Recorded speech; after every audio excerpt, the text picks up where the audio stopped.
Hello, everyone. It's episode 59 of the Breakthrough Active podcast. Made us stuff that up. It's actually the Fitness Business Growth podcast. So, mate, hopefully we can improve the podcast from that point on. If anyone doesn't know, we actually have a Breakthrough podcast. We've got 600 subscribers on our Breakthrough YouTube channel. And I looked at the podcast stats the other day, tens of thousands of views. So, guys, jump on over. Yeah, we haven't made one for a while. It was always sort of done by us, and now obviously we are very much involved in this line of work. So it's had a bit of a layoff. But I remember back in COVID, one of our staff members, she made this short. I don't even think YouTube Shorts existed then, but it was like just a short video, 1 minute one on a peanut butter smoothie.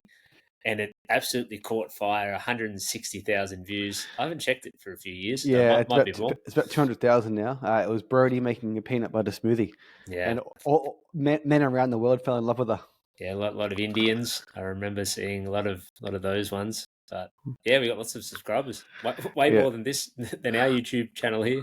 Well, guys, the reason for today's podcast is it's all about onboarding paid trials. Now, the vast majority of our podcast, we talk about marketing, sales, we interview epic people from around the world that have specialized skills in certain areas. But one thing that Mitch specializes in is onboarding of paid trials. And what this podcast, I guess the genesis of this podcast was we've brought on some new gym owners. We take them through a big onboarding process. Like, hey, this is how you onboard a client. And sometimes there's a throwaway comment like, yeah, I'll send them a message at the end of the week. And I guess on today's podcast, we want to spend 20 minutes breaking that down of that is not acceptable. And that is nowhere near the amount of communication that person needs to convert and that person deserves to get results. It's one of the things that we talk about with the owner, that the owner talks about with us, something that's in our marketing, something that we believe in. It's accountability for people who come into a new training facility. And it's truly what can separate any training facility from another one, excluding equipment, excluding location, excluding how pretty the gym is. It is the accountability that you provide as the owner, as the trainer, as the onboarding member, whatever label you have or whatever your role is. That is what can truly separate one business from another. And if any of these businesses that we work with are lacking in that, we know that the results that they get are going to be far, far worse than what they could be if they had a really sound process around onboarding, but also providing the accountability and support that these people need when they start. Period, point blank. If you're not providing the accountability at an enormously high level, why wouldn't they go to Planet, Anytime, Genesis, Fitness Cartel, or World Gym and pay 1/3 of the price for what we both know they have better facilities? So if you break it down, what are they actually paying for? Yeah. I think you're dropping out, mate. Yep. Sorry, you just dropped out a little there. Yeah, that's exactly right. And I don't think this was the same conversation that you referred to earlier on with an owner, and he was talking about comparing his prices, and he was going to price his training program off a big box club that was nearby, and the price of that was around that like $30 to $35 a week. I won't say names or anything there, but big club, has all the bells and whistles, has everything. So it's obviously purely based off facility, no accountability. And he was going to price it off the same. And I said, why would you even try to compare yourself pricing or in any way with this facility? You're a little training studio. You cannot even come close to providing the same facility, location, equipment, amenities, all those extras with what they do. So how you need to separate yourself is with the personalization of the experience, the accountability, the support. And that's how you're going to be able to double or even triple the price, to your point, of what they charge over there at the multi-million-dollar facility, because you're providing that support, that one-on-one attention, that truly what the majority of people really need to be successful. Yeah, 100%. And I guess the biggest thing too is as fitness professionals, we all know that someone who is a beginner, who is inconsistent with their training, can do 3 10-minute workouts at home, can eat a little bit better, drink a bit more water, and get 10,000 steps. and they're probably going to get superior results to coming into your gym 3 times a week. But these people aren't doing that, and they will never do it, and they've never done that, which is why they need the accountability. And it's literally like you're providing personal training in a group environment. It's as simple as that. Yeah, and we're not saying that you need to do personalized programming or be, within arm's reach of them for the whole session. But from an accountability standpoint, it's very, very possible. And most of the gyms that we speak with, like training studios, whatever that word is, they are often 50, 60, 70 members. I know personal trainers that have more clients than that, right? And that's true, right? So even though it's in a group dynamic, there is no reason or I guess way for them to be able to provide that support without giving one-on-one attention to each of them. And it's not like you need to meet up for coffee for an hour a week or anything like that. But it's something that you can do it in Facebook groups and you can have it sort of one to many. I think that is something that needs to be done. But then providing that actual one-on-one support, accountability, and having a process around that to ensure, this is obviously in the early going when we're talking about onboarding and things, but also moving forward to make sure that they are staying on track. If they do stop attending or they lower their attendance, that is the biggest indicator that they're going to cancel. Maybe not next week, maybe it is a month or 2 months, but if you're able to catch that early enough, you can address it with them. Hey, I noticed you didn't make it in this week. Let's get you back in next week. How's Monday? Yeah, I was a bit slack this week. Sounds good. And then they're back on Monday, and you've just avoided a potential cancellation in 2, 3, 4 weeks' time.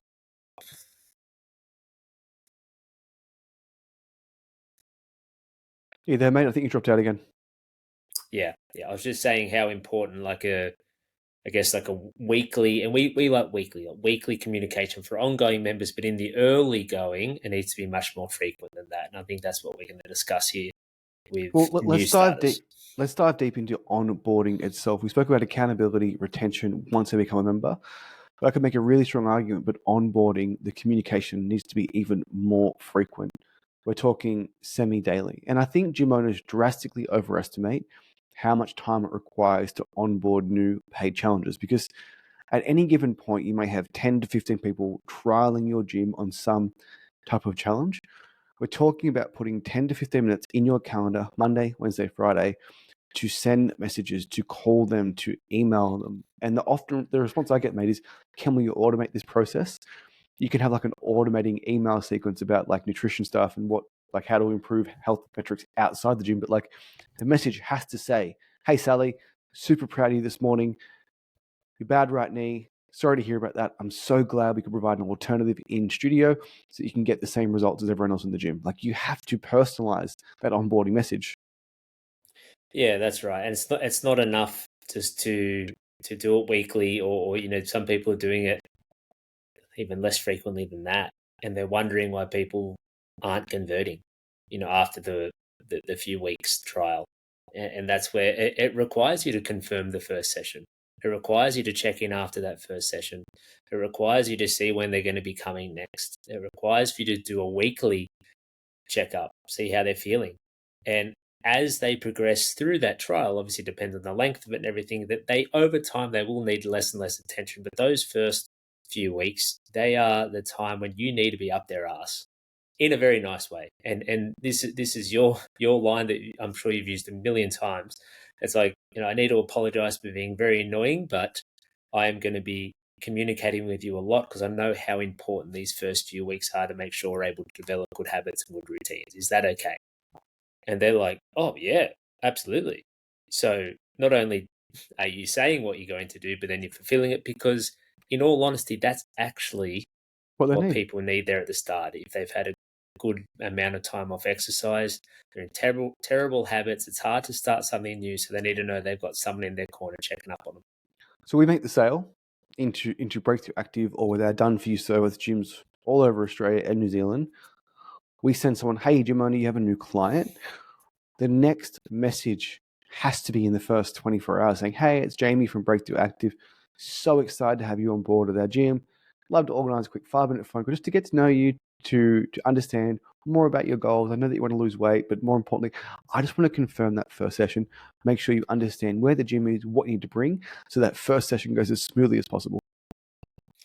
A lot of people ask if it needs to be a phone call or should I email them. And I think text message is the best, to be perfectly honest. For starters, at least with our service, we've already called them. We've already spoke to them. If you haven't had that, I think a phone call is great. Email, like, are you living in the 1990s? People just don't really open emails anymore. Let's get one thing straight, man. I get so annoyed when I've been texting someone and they then send me an email. Just text me. I'm going to get it. It's the accepted platform for business to business if there is no text communication via, but from business to consumer, they just don't do it. Okay, don't do that. So text them. They're going to see it. They're going to open it. They're going to read it, even if it's long. That's okay. So SMS, text, they're going to receive it, and that's where you can have a copy and paste template that you send. Obviously, change the name and change the time, the dates, and everything like that. And the thing is, mate, it's really not that fucking hard. Like, it's not. No. It's one of the easier things you'll do. Copy, paste, send. You've just got to fucking do it and have a process around it. With the onboarding, I met one of our owners in Sydney, Pama, one of our favorite clients, 90 plus clients into her gym, 0 to 90, something I'm really proud of. I went to see her in person to have coffee with her, and I couldn't find her gym. I had the maps on Google Maps. I did 3 laps around her facility. I called. She was, "Oh, Jamie, yep, make sure you take a left in here. If you miss it, you have to go around. You'll see the sign." And my instant thought was, how many people have come in for a trial? How many people have signed up 7 days online? They haven't been able to find the gym. They've drove around the block. They've been frustrated, and they've never come back. So, like, someone already has anxiety about coming in. Someone's already fearful about them coming in. Like, that copy and paste text message, clear instructions of the address, clear instructions of where to park, clear instructions of where to put your things in the gym, clear instructions of what's going to happen in that first session is so important. So important. Yeah, and I think what annoys us, frustrates us, and it doesn't even really affect us personally. We see these owners who come to us, and we talk to them about, they're really needing to grow their gym, as a lot of fitness businesses do. They start working with us, or maybe they don't work with us. Either way, we're talking about their strategies around how they're doing it. That's marketing, that's advertising, lead generation, acquisition, all that stuff. But then if all those things go well and they actually get that client, whether it's a trial, whether it's a member, whatever that first thing is, and then, like, to your point there, you're not actually making it easy for them to come in. They've agreed to a day, they've agreed to a time, but then, like you said, they arrive. There's nowhere to park. They don't know if you walk in this door or that door. Like, who's going to be at the front desk? Do I just walk on into the gym? And I quite often use this example, and I think you know what I'm going to say there. We bought a gym about 5 years ago. Before we bought it, I actually went in. I knew I'd met the owner already. He said, "Oh, how about you come in for a workout?" I said, "Great." A group session, and I came in 6 o'clock one night, and I got there 10 minutes before, and I sat out the front there, and I was nervous. I was nervous. Like, I'm fairly fit, like I'm fairly capable. I've done a lot of training. I knew that wouldn't be a problem, but my nervousness came from, okay, when I walk in, do I sit on the lounge? Do I just walk in and wait there? Do I say hello? Like, is the other class going to be finished? Do I just wait in the car till 5:59 and then walk in so it's not uncomfortable? And that was me. Like, I'm buying the fucking gym, right? So if you've got someone who hasn't trained before, or it's been a long time, or even if they have, they're trying something new, it can be scary.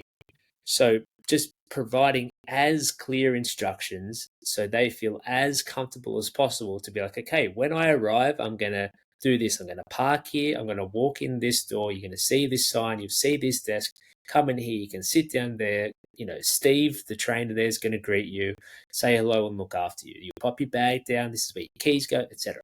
You need to make it as easy and as comfortable as possible for them. Otherwise, you're going to have people that are 100 times more nervous than I was. And we've heard stories of people arriving for their first session, and they park there and they talk themselves out of it, have a panic attack, and leave. One of my great heroes, mate, Kobe Bryant. Job's not finished. Like the job isn't finished. That first sale is just to get them in the door. And this is going to really show our age, mate. I have been watching The Simpsons with Ellen on Disney Plus. The Great show. first 9 seasons that everyone raves about, they are still amazing to this day. And they did predict the future. One of my favorite scenes, mate, we always talk about it, was when Homer Simpson is staying at Ned Flanders' cabin. Ned Flanders has post-it notes all over the cabin. It's like, put food in fridge. And there's an ice tray in the fridge and it says, fill with. And Homer's like, with what? It's like, with water. And as stupid as that sounds, like you need to give them such clear instructions that there can be no misinterpretation, there can be no mistake. You are on a drag race.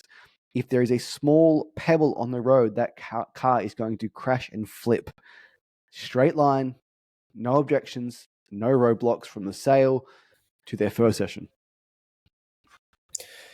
And I agree. And then bringing it back to the communication, and this is what sparked our conversation about this, was the throwaway line of Jimona saying, "Yeah, I'll get in touch with them each week." Not enough. Not even close. No. And that's where we have, for us personally, and we have the whole template that we send through to people. We have pretty much daily communication with them early on, obviously depending on when they're training and everything like that. But it is literally to confirmation, check in after the session. How was it? Next day, how are you feeling? When will your next session be? Confirming that session. After that session, hey, how did you go with that? And then next one, how will you be in Friday? Same time. Awesome. And then at the end of Friday, great to see you make it through for your first 3 sessions in your first week's done. Amazing job. You might be a little bit sore, but enjoy the weekend and we'll see you Monday at 6 a.m. One of the things too that I often talk about too, like if your communication is frequent with them too, there's more opportunities to ask for referrals to get friends in. But when you send that text, as we recommend, the silent sale or day 5 to book that check-in call to see how they're going to respond to that text message. They're going to jump on the call with you, and that is the sales call into the full membership. If you don't communicate to them until day 28 of the challenge and you text them, hey, can I organize a quick 5-minute phone call? How often have you heard, mate, oh, they just ghosted me in the 4th week? Because they know what you're doing then. Like they actually, like, this person has reached out to me at the end of the challenge when they want their next payment. We've all got friends or family members or people who, when you hear from them, then they just want something. and it's the same concept. But if you're contacting them multiple times a week for those first few weeks, and then the 16th text message that you send them is, hey, you've done a great job your first few weeks. I'd love to organize a call to discuss how things work moving forward. Does tomorrow or the next day suit for you? That's just a reply to the 16th text message. It's not unexpected that they are messaging you and then organizing it, and they're going to be much more forthcoming with that because you've been in contact. Whereas to your point, if you leave it be and then all of a sudden, like, oh, I haven't spoke to you since that first message I sent you 27 days ago, like they're probably not going to even jump on the call. Another good example would be you never ever contact your members, you never follow up, making sure they're getting in their gym, enjoying their program until that one payment bounces or until their credit card expires. It's like, hey, Mitch, Jayme from Breakthrough Active, haven't run a session for 12 months, haven't been in the gym, haven't met you, but I have noticed your credit card's expired. Can we jump on the phone so you can give me more money? Like, you need to communicate with your Good members. luck. Like, I think I had Kim Barrett on the podcast last week, mate, and it was one of my favorite lines of the whole podcast. And people often think B2B, business to business, B2C, business to consumer. What about H to H, human to human? Like, you're dealing with a human being. Like, you need to treat them as such. They are not a consumer. They are a part of your business. They are a part of your community. And if you do what you say you do, you should fucking care about that person and the results that they're getting and the fact that they enjoy the product that they're paying for. And in their mind, it is expensive. And we'll leave it here because we've gone a bit over time here. But if you are truly wanting to grow your business, which 99.9% of fitness business owners are, and 100% of the owners we talk to are, then they think they've got a lead and acquisition problem, which a lot of them do. But if you fix that problem, the next problem is just going to start highlighting itself, which is this. And then what happens then is if you're not looking after these new starters, then they'll say it didn't work. No one wanted to sign up. Yeah, because you didn't fucking message them for 3 weeks. You didn't check in with them. You didn't confirm their sessions. Like we are getting people in the door who aren't currently training. They haven't seeked you out and are trying the next training program because your gym is so fantastic. Every now and then you might get someone like that, but for the most part, you're getting them off the couch. You cannot expect them just to be self-motivated enough to do that and then get to the end of the period and say, hey, I just want to sign up. Can you just put that form in front of me so I can sign it and give you my credit card and I'll commit to 12 months? It just doesn't happen. So you need to have a systemized process like this. And this is among the most important things that you'll do within your whole business. Yeah. People will spend hours a week writing their program, hours a week thinking about, okay, like we did deadlifts on Tuesday, so I don't know if we should do hang power cleans on Friday because that's a little bit more hip hinge. And then maybe we'll do a bit of knee flexion stuff and do some lunges instead. And they have this conversation about that. And yes, it has its part. Yes, it's important, but not nearly as fucking important as that. And people don't spend the time doing it. They don't spend the time doing it. They don't have systems. They don't have processes. They don't even realize that it is important. And then they wonder why people aren't signing up.